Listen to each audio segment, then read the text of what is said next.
हजारों साल नरगिस अपनी बेनूरी पे रोती है।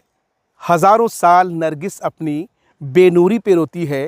बड़ी मुश्किल से होता है चमन में दीदावर पैदा। अस्सलामुअलैकुम, नमस्कार, आदाब। मैं हूं निहाल अख्तर पयामी और आप देखना शुरू कर चुके हैं आपका अपना चैनल, आपका प्यारा चैनल गांव मोहल्ला। सियासी, समाजी और इक़्तिसादी तौर पर भले ही सीमांचल के बारे में कहा जाए कि ये इलाका बहुत ही ज़्यादा पसमानदा है, ख़ासकर एजुकेशन के मामले में हमें बहुत ही ज़्यादा पिछड़ा माना जाता है, लेकिन ये भी हकीकत है कि अगर हमारे बच्चों को मौका दिया जाए, सिर्फ एक मौका मिल जाए, तो वो कुछ ऐसा कर गुज़रते हैं कि दुनिया सोचने पर मजबूर हो जाती है। दोस्तों, दरअसल इस वीडियो में हम आपको सीमांचल के, किशनगंज के, गुदरी के एक ऐसे लाल से मिलाने वाले हैं जिन्होंने पहले अपनी कामयाबी का परचम जामिया मिल्लिया इस्लामिया में फहराया और उसके बाद ताइवान में भी जाकर के उसने अपनी काबिलियत, अपनी मेहनत के बल पर सीमांचल का डंका बजाया। दरअसल दोस्तों, इस वीडियो में हम आपको हाफिज़ निहाल साहब से मिलाने वाले हैं। मेरे नाम हैं, हम नाम हैं और सोनथा से ताल्लुक़ रखते हैं। आपको बताते चलें कि हाफिज़ निहाल साहब ने जामिया से इंजीनियरिंग की, उसके बाद उनका सिलेक्शन ताइवान में हुआ और ताइवान के नेशनल ताइपाई यूनिवर्सिटी ऑफ टेक्नोलॉजी में उनका सिलेक्शन हुआ और ये selection ministry of education government of Taiwan की तरफ से उन्हें स्कॉलरशिप दी गई और ये स्कॉलरशिप उन्हें एमएस के लिए दिया गया। अब सवाल ये है कि साहब, अगर उन्हें स्कॉलरशिप दी है तो ऐसा क्या तीर मार दिया उन्होंने? निश्चित रूप से आपके इस नौनिहाल ने, आपके इस निहाल ने, हाफिज़ निहाल ने ऐसा तीर मारा है जिसने न सिर्फ सीमांचल बल्कि पूरे बिहार, बल्कि पूरे भारत का नाम दुनिया भर में रोशन किया है। बहुत बहुत शुक्रिया आपका और आपके तमाम दर्शकों का कि आपने हमें फिर से मौका दिया अपने चैनल में अपनी बात रखने के लिए, और आपके तमाम दर्शकों को भी मेरे तरफ से सलाम अर्ज़ है। अस्सलामु अलैकुम वरहमतुल्लाहि वबरकातुहू। दरअसल जब मैं जामिया मिल्लिया में था तो उस वक्त मैं BE इन कंप्यूटर इंजीनियरिंग की है वहाँ से, और फिर उसी दौरान जब और आगे पढ़ाई करने के लिए जब मुझे मैं दिमाग लगाया कि आगे और पढ़ाई होनी चाहिए, तो फिर जब मैं सोचा तो फिर चारों तरफ अपना सर्च ऑपरेशन किया कि भाई कहाँ बेहतर हो। कई कंट्रीज़ में अप्लाई किया मैंने और जो बेहतर मुझे लगा वो ताइवान लगा, और वहाँ के कई यूनिवर्सिटीज़ में अल्हम्दुलिल्लाह एडमिशन का ऑफ़र भी आया और मैं नेशनल ताइपाई यूनिवर्सिटी ऑफ टेक्नोलॉजी में एडमिशन लिया। ये वहाँ की नंबर 2 टेक्नोलॉजिकल यूनिवर्सिटी है ताइवान की।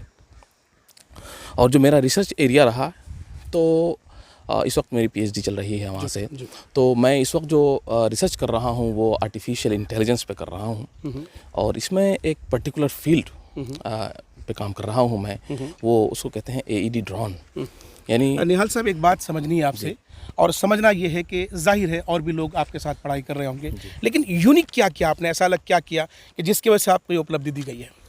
देखिए, यूनिक क्या, पूरी दुनिया लगी हुई है अपने अपने टैलेंट को लेकर और अपने अपने नए नए इन्वेंशंस को लेकर के काम कर रही है दुनिया। कुछ ऐसा इन्वेंशन है आपकी तरफ तो इन्वेंशंस क्या है कि जो हम काम कर रहे हैं वो specially kind of drone ambulance कह सकते हैं इसको। यानी ये ड्रोन जो हमारा पेशेंट्स तो कैरी नहीं करेगी, बल्कि ये जो कार्डियटिक अटैक पेशेंट्स होते हैं उनको एक मशीन्स की इमरजेंसी इमीडिएट ज़रूरत पड़ती है।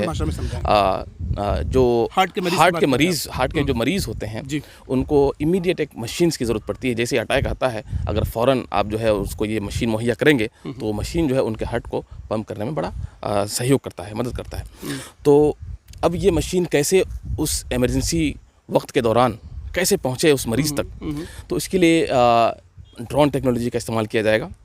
कि जैसे आप फ़ौरन फायर ब्रिगेड को कॉल करते हैं, मशीन आती है फायर ब्रिगेड और आपको जो है आग बुझाने का काम करती है। तो इसी तरीके से जैसे अटैक आएगा फ़ौरन, तो ये इमीडिएट कॉल हमें करेंगी, जो पेशेंट्स होते हैं वो कॉल करेंगे हमें, और ड्रोन के थ्रू जो है ये मशीन जो है कंट्रोल्ड बाय सैटेलाइट कम्युनिकेशन, तो ये मशीन फ़ौरन हम वहाँ उस लोकेशन तक पहुंचाएंगे और ड्रोन के थ्रू उसको ड्रॉप करेंगे वहाँ पर उसके करंट लोकेशन पे, और वो मशीन फ़ौरन उनको हार्ट पे लगाया जाएगा और फ़ौरन जो है फौरी उसको रिलीफ दी जाएगी उस मशीन के थ्रू। तो माइंड ब्लोइंग बहुत बड़ा काम है, बहुत बड़ा अचीवमेंट है ये तो माशाल्लाह से। अल्हम्दुलिल्लाह। तो चलिए, क्या इसमें किस हद तक काम हो चुका है, कहाँ तक काम हो पाया है? ये अभी तक का जो ड्रोन है हमारा वो तकरीबन 5 kg वेट लिफ्ट कर सकती है जी। और अब जो कम्युनिकेशन का काम है वो जारी है। क्योंकि आप ताइवान में हैं, जाहिर है मुख्तलिफ़ ममालिक से, अलग अलग देशों से लोग वहाँ आते हैं, जाहिर है सबका कल्चर अलग होता होगा। आप अपने दोस्तों के कल्चर को लेकर के डिफरेंट क्या लगा हमारे यहाँ से, कुछ शेयर करना हो, ऐसी कोई बात हो, शेयर कर सकते हैं। देखिए, कल्चरली तो बहुत ज़्यादा डिफरेंसेस हैं। अच्छा। हम इंडियन हैं, स्पाइसी फूड खाते हैं, ये सारी चीज़ें तो सेकेंडरी हैं जी। जो एक चीज़ जो मैंने वहाँ देखी लोगों के अंदर, वो चीज़ ये देखी कि हालांकि जो हमारी कम्युनिटी है तकरीबन 2 से 2.5% है वहाँ पर, लेकिन जो अदर ज़्यादातर वो जो कम्युनिटी है वहाँ पर वो बुद्धिस्ट वाले हैं। और एक चीज़ जो आपको बड़ी हैरान करने वाली चीज़ होगी, अच्छा। वो ये कि उनके अंदर जो ऑनेस्टी है वो बहुत ज़्यादा है, ईमानदारी बहुत ज़्यादा है। ज़रा सी चालाकी नहीं देखेंगे आप किसी में, किसी के अंदर भी चालाकी नहीं। चालाकी मीन्स चीटिंग नहीं देखेंगे आप, ईमानदारी बहुत ज़्यादा है। और इसी की वजह से भी जो है तरक्की है वहाँ पर। बहुत बड़ी बात जी, बहुत अच्छी बात, एक ऐसी कीमती बात आपने बताई है जिसे हम सबको अमल करने की ज़रूरत है, और इस्लाम भी कहता है कि आप अपने भाई के साथ हमेशा ईमानदार रहिए। एक अहम बात और समझनी है आपसे, हमारे देश की जो शिक्षा व्यवस्था है, जो एजुकेशन सेटअप है, सिस्टम है, यहाँ के सिस्टम में और वहाँ के सिस्टम में, ताइवान का जो एजुकेशन सिस्टम है, सेटअप है, दोनों में क्या डिफरेंसेस है, क्या अलग दिखा आपको, और किस तरह से इसको आप डिफ़ाइन करना चाहेंगे? देखिए, क्योंकि ताइवान जो है सुपर डेवलप्ड कंट्री है और हर एक फील्ड में उनका बहुत आला मकाम है, और स्पेशली अगर हम बात करें सेमीकंडक्टर की, तो ताइवान जो है दुनिया की नंबर 1 कंट्री है सेमीकंडक्टर प्रोडक्शन में। अच्छा, उसके अलावा उनका जो अखराजात हैं, रिसर्च पे बहुत ज़्यादा फोकस करते हैं, वो रिसर्च पे बहुत ज़्यादा फोकस करते हैं, टैलेंट पैदा करते हैं वहाँ। और मुझे नहीं लगता कि इतना ज़्यादा रिसर्च पे हमारी कहीं ना कहीं आप कंट्री ये कहना चाह रहे हैं कि वहाँ की जो एजुकेशन है वहाँ प्रैक्टिकली कराते हैं, थ्योरी जो है कम है वहाँ, कम है वहाँ। हमारे यहाँ थ्योरी ज़्यादा है, थ्योरी भी है जी, थ्योरी के साथ साथ प्रैक्टिकल भी है। प्रैक्टिकल ज़्यादा है। इंजीनियरिंग मैंने भी काफ़ी लंबी की है, तो जो यहाँ और वहाँ का डिफरेंस ये लगा कि आप जो भी करते हैं प्रैक्टिकल एप्लीकेशंस में करें जी, और कुछ प्रोडक्ट दिखाएं उसका। और हम यहाँ पर आमतौर से जो है थ्योरी ज़्यादा पढ़ते हैं, ये चीज़ हमने। निहाल साहब, एक बात और समझनी है, आमतौर पर हमारे देश में महिलाओं की शिक्षा को लेकर के लोग काफ़ी धीरे धीरे सजग हो रहे हैं और लगातार आवाज़ें उठ रही है कि पुरुषों के साथ साथ महिलाओं को भी तालीम याफ्ता होनी चाहिए, उनको तालीम से आरास्ता कराना चाहिए। हम ये जानना चाह रहे हैं आपसे कि ताइवान की जो महिलाओं की शिक्षा व्यवस्था है, वहाँ किस हद तक लोग महिलाओं की तालीम पर फोकस करते हैं, और यहाँ की जो महिलाएँ हैं उसको किस हद तक तालीम से अब तक जो है साहब अलग रखा गया, और क्या होना चाहिए बेसिकली? देखिए, जो एजुकेशन सिस्टम है वो तो कॉमन है, वहाँ न तो महिला है न तो पुरुष है, को एजुकेशन है वहाँ पर, को एजुकेशन है, को एजुकेशन भी है। उसके अलावा सेपरेट गर्ल्स के भी हैं, बॉयज़ के भी हैं। लेकिन एक चीज़ जो सबसे ज़्यादा हमारे और आपके जहन में जो बात आती है कि गर्ल्स को लेकर के, वो सिर्फ सेफ्टी और सिक्योरिटी को लेकर। हम अपनी बहन बेटियों को कहीं दूर रखना मुनासिब नहीं समझते हैं, सिर्फ एक बुनियाद पर, सेफ्टी और सिक्योरिटी। वहाँ पर हमने एक चीज़ देखी कि वहाँ अगर आपका पर्स भी खो जाए, 2 लाख रुपए कहीं गिर जाए, तो आप 2 दिन बाद कंप्लेन करेंगे तो वो 2 लाख रुपए आपको मिल जाना है। क्या बात है, माइंड ब्लोइंग। तो अगर ऐसी सेफ्टी सिक्योरिटी हो जाए तो इंशाअल्लाह हमारी जो माँ बहनें हैं वो भी अल्हम्दुलिल्लाह बहुत ग्रो करेंगे। ऐसा नहीं कि उनमें टैलेंट नहीं है, टैलेंट बहुत ज़्यादा है, लेकिन ये है कि उस टैलेंट का सदुपयोग नहीं हो पा रहा है।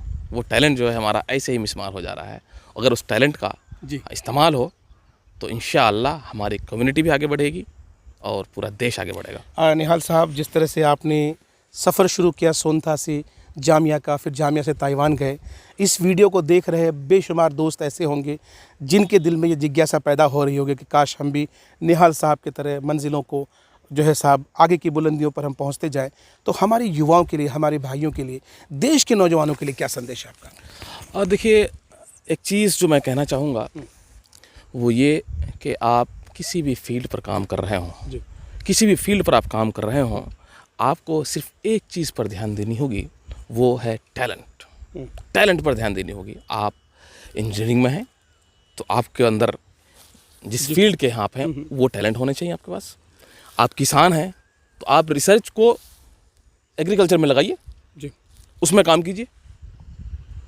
तो नौजवानों को जिस फील्ड में जो हैं उसी फील्ड में प्रैक्टिकल एप्लीकेशंस पे काम करने की ज़रूरत है, और उसको कुछ ऐसा प्रैक्टिकल हो, अगर जब आप प्रैक्टिकल करेंगे आप तो अल्हम्दुलिल्लाह पूरी दुनिया कर रही है और इंशाल्लाह आप भी करेंगे। क्या बात है, माइंड ब्लोइंग।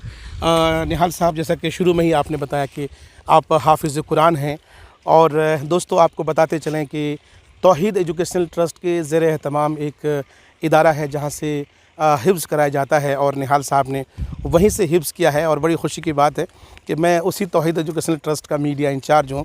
मुझे फ़ख्र हो रहा है कि मैं एक ऐसे शख्स का इंटरव्यू कर रहा हूँ जो हमारे इदारे से मुंसलिक हैं, तो ये हमारे लिए अचीवमेंट है। निहाल साहब, आपके ताल्लुक़ से एक जानकारी ये भी मिली है कि आप अपनी तालीम के साथ साथ ताइवान की एक बड़ी मस्जिद, जामा मस्जिद, जहाँ पर आप एज़ ए इमाम वहाँ पर खिदमत अंजाम दे रहे हैं और तरावी की नमाज़ भी पढ़ाते हैं। ये ज़ाहिर है एक बहुत बड़ा अचीवमेंट है, इसको लेकर क्या कहेंगे? देखिए, ये बहुत खुशी की बात मेरे लिए भी है और फ़ख्र की बात भी है कि हमारे घर वालों ने बचपन में मुझे हाफिज़ बनाया, और इसका पूरा श्रेय मेरे गार्जियन, मेरे वालिद मास्टर निज़ाम साहब, उनको जाता है कि उन्होंने बचपन में मुझे हाफिज़ बनाया। और अल्हम्दुलिल्लाह इस वक्त जब मैं ताइवान गया तो वहाँ मौका मिला और मैं वहाँ तरावी की नमाज़ भी पढ़ाई अल्हम्दुलिल्लाह। और हर साल जैसे जैसा मौका मिलता है वहाँ अल्हम्दुलिल्लाह मैं खिदमत अंजाम देता हूँ मस्जिद में। आगे का मकसद क्या है, मिशन क्या है? मिशन देखिए, इस वक्त तो पीएचडी चल रही है मेरी, और मैं चाहता हूँ कि इसमें आर्टिफिशियल इंटेलिजेंस में कुछ बेहतर किया जा सके, और जैसे पीएचडी होगी कुछ रिसर्च में कुछ काम किया जाएगा इंशाअल्लाह। इस वक्त हमारे सीमांचल में, खासकर किशनगंज में, एएमयू किशनगंज के फ़ंड को लेकर के हमारे युवा काफ़ी जागरूक नज़र आ रहे हैं, उनको लेकर के क्या कहते हैं, और इस पूरे मामले पर कोई नज़रिया है आपका? देखिए, इस वक्त जैसे मैंने एक बात कही है अभी आपसे कि हालात तो बहुत ख़राब होंगे, लेकिन आपको हिम्मत नहीं हारना होगा। हिम्मत से काम लेना होगा। और ये तो बहुत आसान कदम नहीं है, क्योंकि एक शेर मैं बोलना चाहूँगा यहाँ पर बिल्कुल। कि हम ही को कातिल कहेगी दुनिया, हमारा ही कत्ल आम होगा। हम ही को कातिल कहेगी दुनिया, हमारा ही कत्ल आम होगा। हम ही कुएँ खोदते फिरेंगे, हम ही पे पानी हराम होगा। क्या बात है। और यही ज़हनियत रही तो मुझे डर है कि इस सदी में न कोई अब्दुल हमीद होगा, न कोई अब्दुल कलाम होगा। बहुत खूब, सच्चाई से आप रोशनास कराया आपने। तो चलिए, ये थे जनाब निहाल साहब, हाफिज़ निहाल साहब, सोनथा से आते हैं। एक मामूली से गांव से इनकी शुरुआत होती है, इनके मंजिल की शुरुआत सोनथा से होती है। जामिया जाते हैं, जामिया से अब इनका सफ़र ताइवान की ओर है। बहुत कुछ हासिल करना चाहते हैं। हमें ऐसे युवाओं पर नाज है, हम ऐसे युवाओं को सलाम करते हैं, सलूट करते हैं। आप इनके बेहतर मुस्तकबिल के लिए दुआ करिए। जितनी सारी बातें इन्होंने कही है, हमारे युवाओं को इनसे सीख लेनी चाहिए। आपके जहन में कोई सवाल आ रहा हो, आप सवाल ज़रूर करिएगा, कमेंट बॉक्स में ज़रूर लिखिएगा। अगर आप हमारे वीडियो को यूट्यूब पर देख रहे हैं तो हमारे चैनल को सब्सक्राइब कीजिए। अगर आप हमारे वीडियो को हमारे गाँव मोहल्ला के फेसबुक पेज पर देख रहे हैं तो हमारे पेज को लाइक करिए। हमारा सहयोग इस तरह से कीजिए कि हमारे लिए दुआ कीजिए और हमारी ख़बरों को शेयर कीजिए। इजाज़त दीजिए। अल्लाह हाफ़िज़।